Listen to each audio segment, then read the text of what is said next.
I want to offer 7 guidelines for facilitators interested in initiating conversations across partisan divides. Those guidelines are grounded in a personal story, and I bring to that story the perspective of an independent organizational consultant and coach, about 30 years of experience. My area of expertise is leadership development. There's an irony there. I've done studies of leadership, published a book, done annotated bibliographies of leadership, but have almost no leadership experience.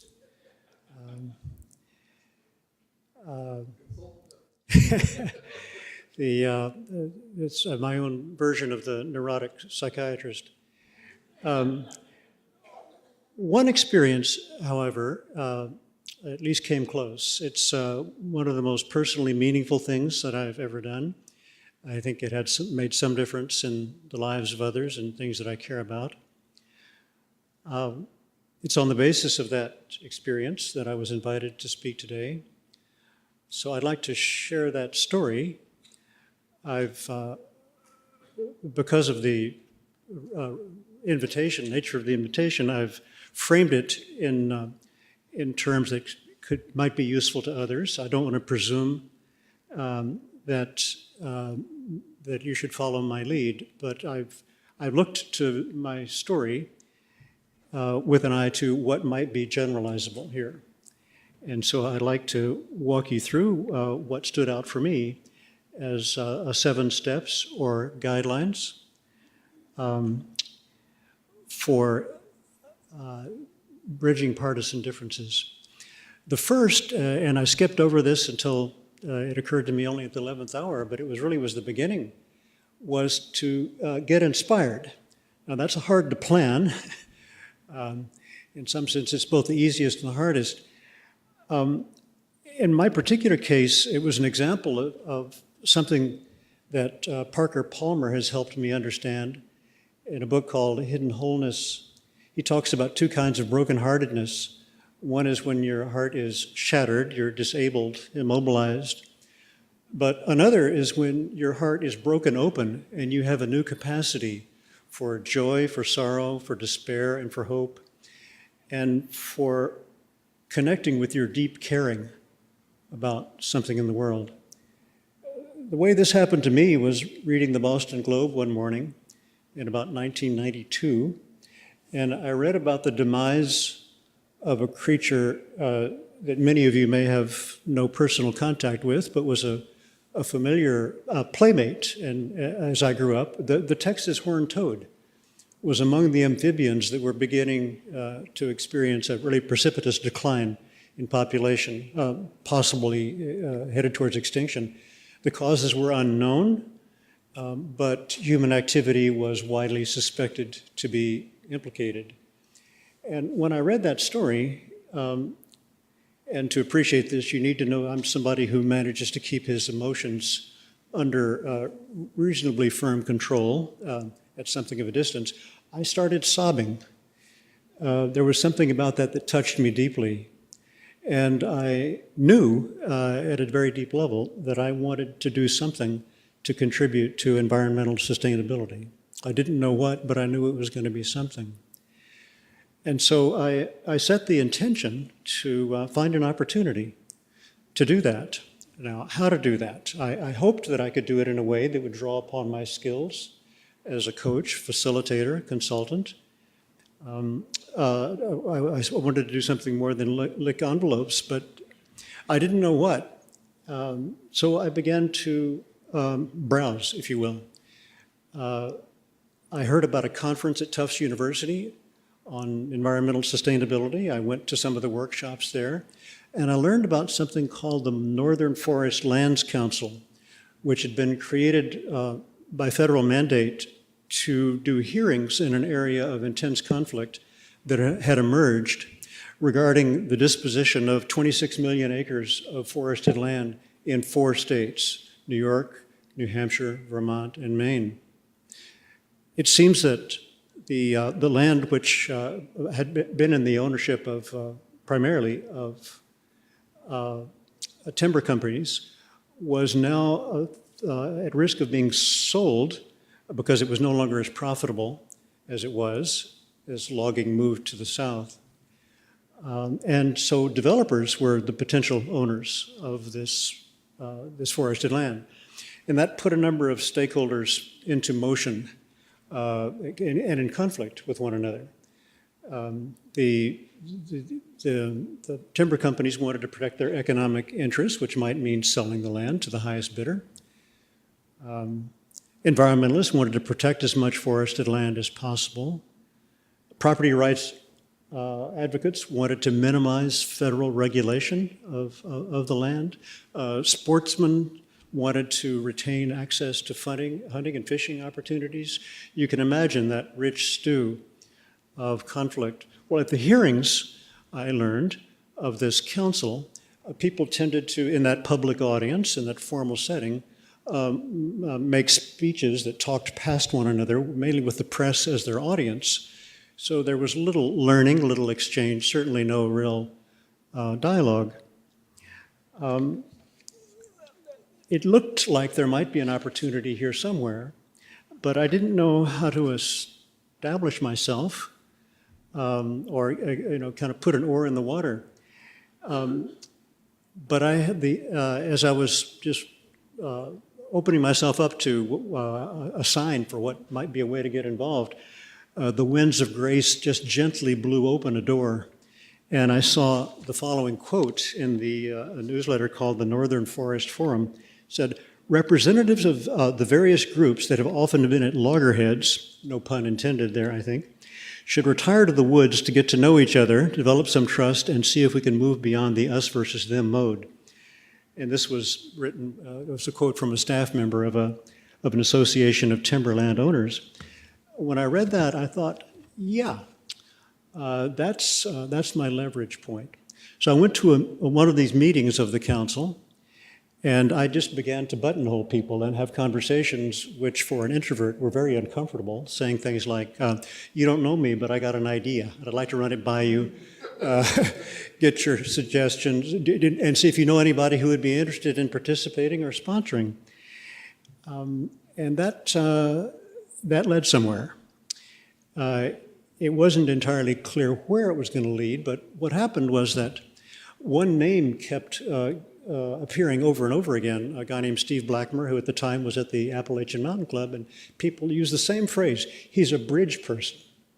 He's somebody who has credibility in multiple constituencies across these stakeholder partisan boundaries. So I approached him, ran the idea by him, he liked it, and we then together began to come up with a list of people who also would have credibility across multiple constituencies. And we convened a group of about half a dozen, broadly representative of those different stakeholders. In doing that, in parallel, this might have even come earlier, what I found the need to do, just instinctively as a consultant, was to map the history of the conflict. I interviewed the people who were on the emerging convening team, people they suggested, those who might be candidates and some who probably were not, for actually showing up for a dialogue. So it's just understanding the who, the what, the why, the history, broader context, the current state, what were the issues, what were the personal animosities and conflicts. Looking at power dynamics, interestingly enough, almost everyone thought that other groups had more power. Some felt more marginalized than others. I would say the property rights advocates, who were kind of the equivalent of contemporary Tea Party members, felt the most on the margins. The idea was to be able to come to a gathering, both by identifying people and then designing it so that we really were stepping into it with some knowledge base of what to predict and how to make it a safe environment. So working with the committee, and I use the word collaborate here and I'll use it again, working collaboratively, the way I managed my own dilemma of bias, that is to say, I was not a neutral in this situation. I was inclined just by default to be sympathetic to the side of the environmentalists, but I knew that my credibility as a facilitator would depend on being perceived as, and genuinely being neutral. Well, that came from just taking a consistently collaborative stance and giving as much ownership as possible to the people who were emerging. So they were the ones, obviously, who made suggestions about the candidates. There was always the challenge of striking the right balance between inclusiveness and diversity on the one hand, and willingness to constructively participate, or predicted willingness on the other. As you can imagine, those towards the further ends of the ideological spectrum often tended to see things in more black and white views, and to express themselves with appropriate passion, which might or might not be conducive, to coming together for a dialogue. We issued 35 invitations, and then, brought them together for a meeting, the design of which was very interesting, and another collaborative challenge. In this case, I engaged with a subset, an interested subset of the convening team, but with checking in with the larger group as we went through various iterations. What I found was that I was bringing process expertise, things like ground rules for guaranteeing a kind of a container and a safe environment for people to have an exchange. I relied on the convening team to identify the particular issues to address, whether to bring in speakers, things like that. I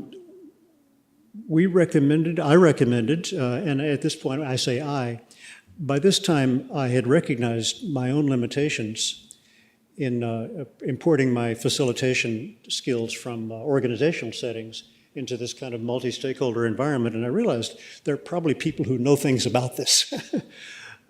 And so I approached the Public Conversations Project, which had a reputation in this area, and then created a partnership with Maggie Herzig, who also, by the way, contributed to my thinking about this presentation and could easily be here doing it herself, has written about this. I'll give you the references at the end. Particularly with guidance from what Maggie and her colleagues had learned at the Public Conversation Project, we learned to invite people as individuals, not as representatives of organizations. We wanted to speak from their experience. And that was very consistent with our philosophy of help them get to know one another as persons before you go into the issues. A favorite tool of the Public Conversations Project, I remember reading about this when they brought together pro-life and pro-choice people, was tell us a story from your personal experience that has shaped your views on this subject. Very powerful. Wordsworth once wrote, if we knew the secret history of our enemies, it would disarm all hostility. And that way of thinking, I think, served us very well.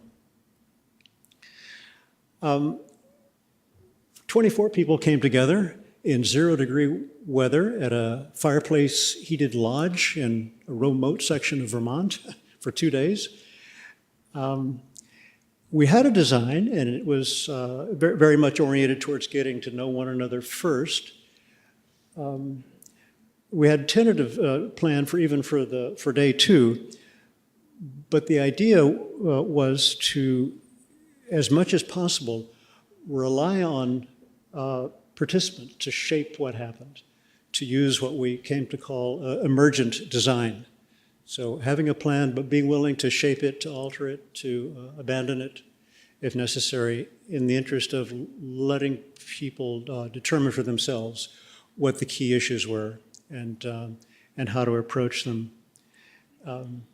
We went in with a deliberately withholding a tendency to plan a sequence of meetings to kind of envision where the project should go, because the risk would be that the convening team itself became a new kind of authority structure. So we wanted to engage the participant energy. And that proved to be a wise lesson, I think. And I'm calling it here just to foster emergence of participant ownership. So the impetus for a subsequent meeting did emerge. In fact, we had a series of meetings, both region-wide among the 4 states, then some that evolved to focus on the particular interests of the Adirondacks. On the basis of this experience, Maggie and I were invited to co-facilitate a larger, although more focused initiative called the Maine Forest Biodiversity Project that brought together about 120 people, or up to between 90 and 120, several times a year over a period of about 5 years in Maine, looking at issues of forest biodiversity.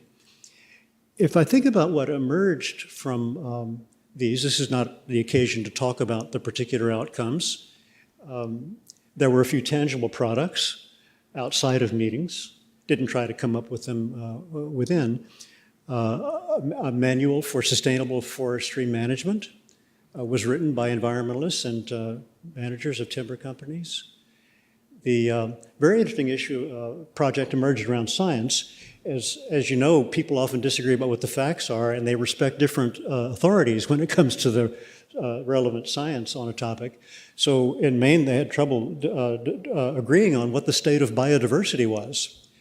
So the project decided to do their own research. They engaged a scientist that had credibility from someone from Maine across different boundaries to conduct got some grants to conduct some original research. And that shaped their policy. But the main thing that emerged was relationships. Just the tendency, let's say, I remember one example of member of an organization, an activist organization, about to publish an op-ed piece on the northern forest, and he ran it by a representative of the timber company. Say, what do you think? Do you see any flaws in my argument? Could it be framed in a way that would make it more accessible? So as I step back, about my story, hoping it has some relevance to you, could take you, as it did me, from being a bystander on the sidelines to actually getting engaged in something that I cared about, exercising leadership, which even for a leadership development consultant was a somewhat rare experience.